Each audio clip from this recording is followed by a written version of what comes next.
Does A Quiet Place Day 1 have a low enough noise volume to elude and escape the Death Angels, or will it fall short of the original as Part 2 did? And also, what does that ending really mean for this movie and the future of the franchise? Let's talk about it.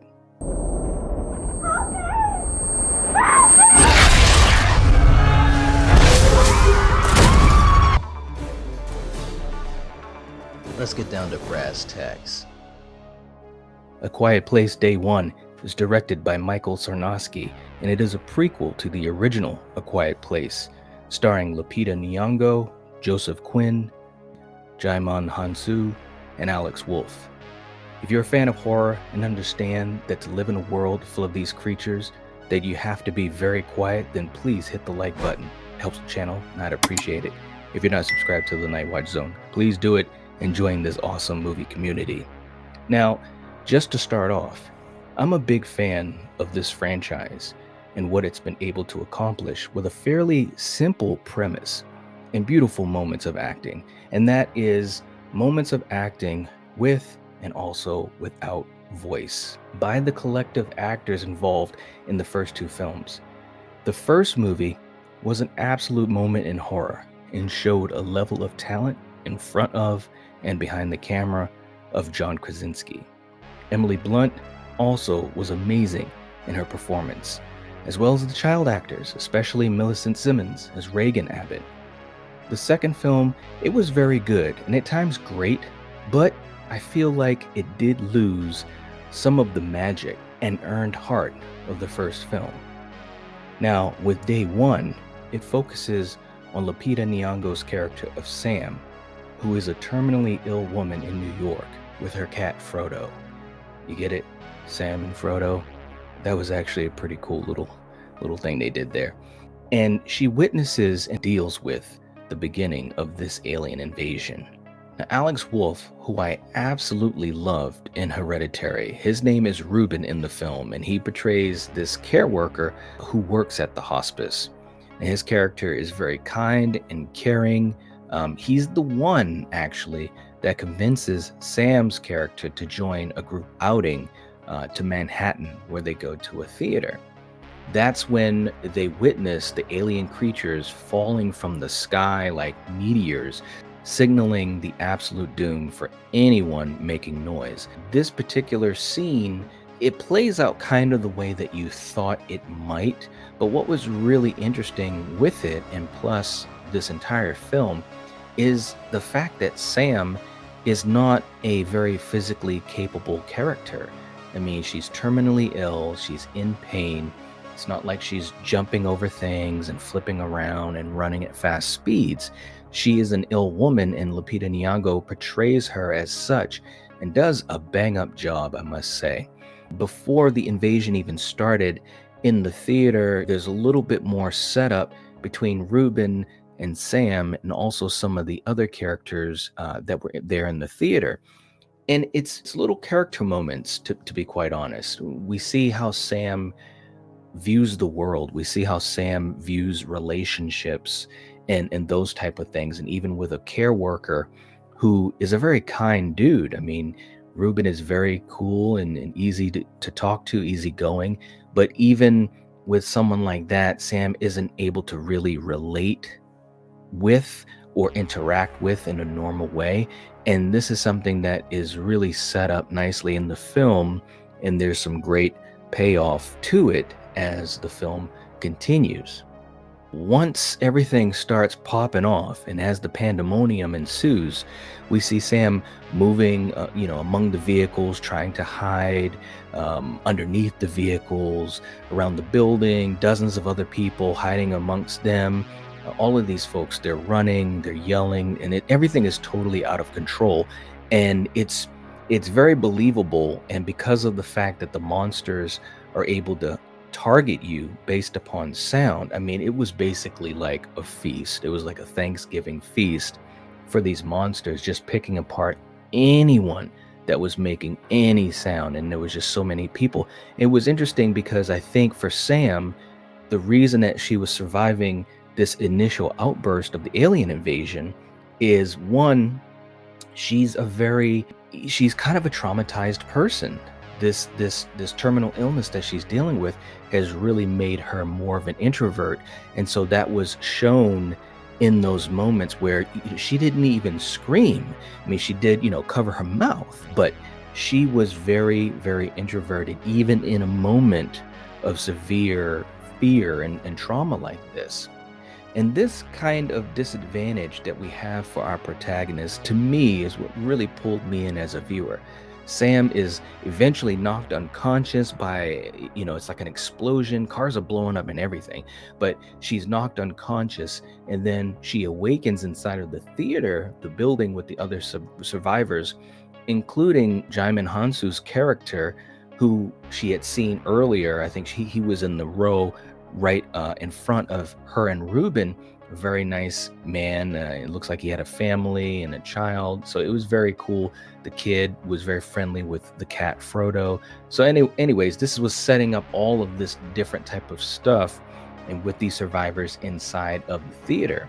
Now, there's a scene that happens soon afterwards where we see a man who is absolutely losing it, and he's yelling, he's hyperventilating, he's saying, we're gonna die, and he seems like he's totally lost hope and perspective.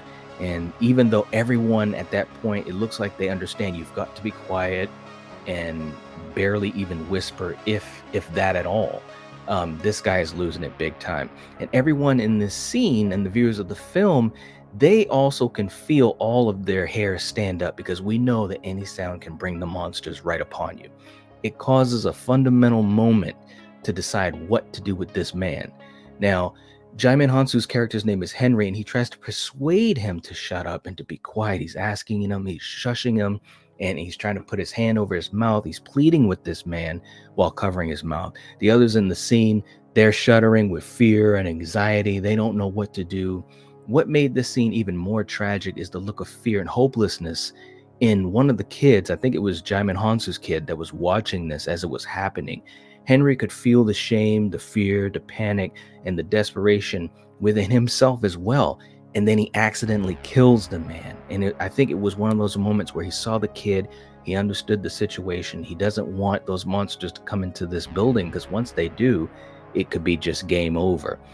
More importantly, this moment probably signals what this world has become because of this alien invasion. It's a place where survival is constantly dangled out in front of you, and only by leaping towards it will you stand a chance, just a chance, of achieving it. Jaimin Hansu showed off his amazing acting skills with barely any sounds in this scene. The setup was truly pulse-pounding, and I thought it was going in a certain direction, but to the credit of the film, it went somewhere that I wasn't even expecting. Now, we will start to get into full spoilers at this point, so take this as your warning. Sam makes the choice to leave the group after a very intense scene where the power goes out and you have the generator kicking on. Now, of course, that's extremely loud, and Ruben attempts to shut it off. A well-shot scene full of tension, but unfortunately, one of the creatures hears the generator before it's turned off and kills Ruben right in front of Sam. It was tragic, because I really enjoyed the character of Ruben, and I thought Alex Wolff did a really good job with this character that didn't have tons of screen time. Sam makes the decision to leave the theater and the group and ventures out alone with only her cat Frodo. Now, the fact that she chose to do this was shocking to me at first, but then it made total sense in more ways than one. Too many people equals too many emotions, and ultimately too much noise. She was also fixated on getting pizza in Harlem since the beginning of the movie, when she was talking to Ruben, when they were going out on this outing. Now, she comes across a stranger named Eric, played by Joseph Quinn, who stumbles upon her and Frodo. He's totally traumatized at this point from the events of the invasion, and the two of them become friends in the sense that he just follows her, and she eventually allows him to do it because she sees how emotionally damaged he is at this point. And they're truly the reason that each of them survive. Eric learns that Sam is a famous poet who is dying, and you can tell that he admires her and her work. She sees in him a desire to survive, and I think this in turn, it gives her strength to push forward. It really does. There's a sequence where Eric goes alone to the pharmacy to get meds for Sam because she's in so much pain that she can't even move. It's a really interesting scene, a lot of tension, great camera work, and we see something that we have never seen in the other films. And it also sets up a possible plot point for A Quiet Place 3, in my opinion. So let's get into this. I also think it is kind of an homage to another famous movie. But Eric comes upon multiple creatures, and especially a much larger one, and they are eating something, and we don't see what it is at first. And then all of a sudden we see these eggs, and they're eating these eggs, and possibly, who knows? It's hard to say, but we had never seen anything like this before. Now, definitely this felt inspired by Aliens, with the scene where Ripley finds the queen's den with the eggs. Now, it's one of those things that made me think a lot. It's like, well, was this one large monster a queen?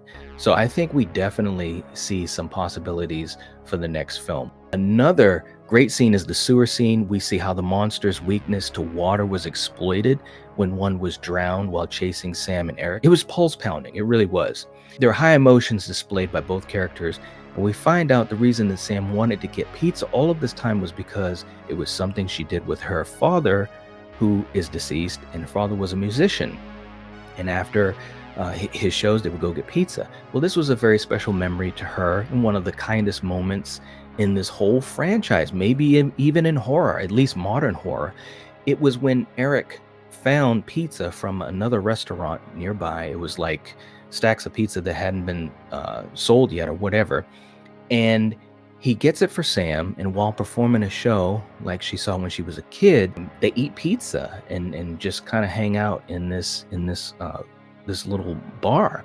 And it was a great scene. I mean, this kind and heartwarming gesture made her happier than she had probably been in a long time, especially based upon what we as viewers have seen of her.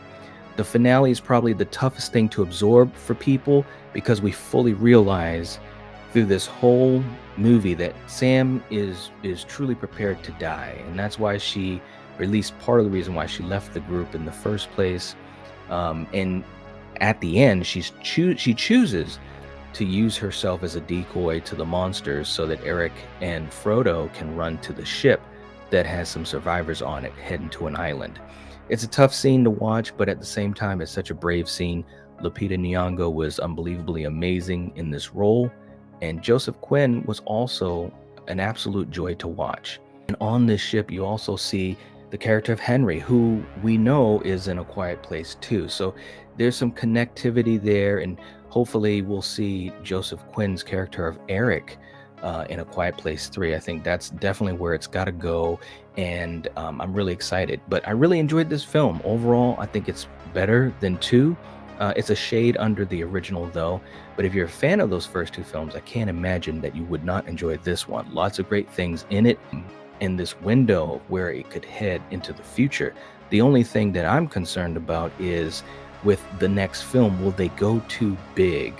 You know, it looks as though that's kind of where it'd be heading, because now we see these multiple creatures and they're eating eggs, and you see this possible queen creature, and I'm very curious to where they decide to go. I think personally, and this film was the same way, I think personally the strength of these films is that they're kind of smaller scale. You're dealing with a handful of characters, and especially in this film, you were basically following these 2 characters for 70% of the film. In the first film, we followed the Abbott family, and I think that that's the strength of this franchise, which makes it unique and also so well done. So I'm hoping for A Quiet Place 3 that they don't get too big. You know, you can still have a lot of great moments of tension and horror and all of those types of things. But if we get to the point where, you know, we have this big battle with a bunch of people versus these monsters, I think it'll get kind of worn out from where it should be. So anyways, for you guys who have seen A Quiet Place Day 1, let me know what you think about it down in the comment section down below. Do you think that we saw a window to what's going to happen in A Quiet Place 3? Don't forget that like button. It helps to support the channel, and I appreciate it. If you're not subscribed to the Night Watch Zone, this is the time to do it. Do it and become part of this fantastic community where you'll never love and talk about movies the same. If you like this video, check out some of my other reviews and other content here, and I'll see you there. As always, if you're watching this, if you're listening to this, you are the Night Watch. Peace.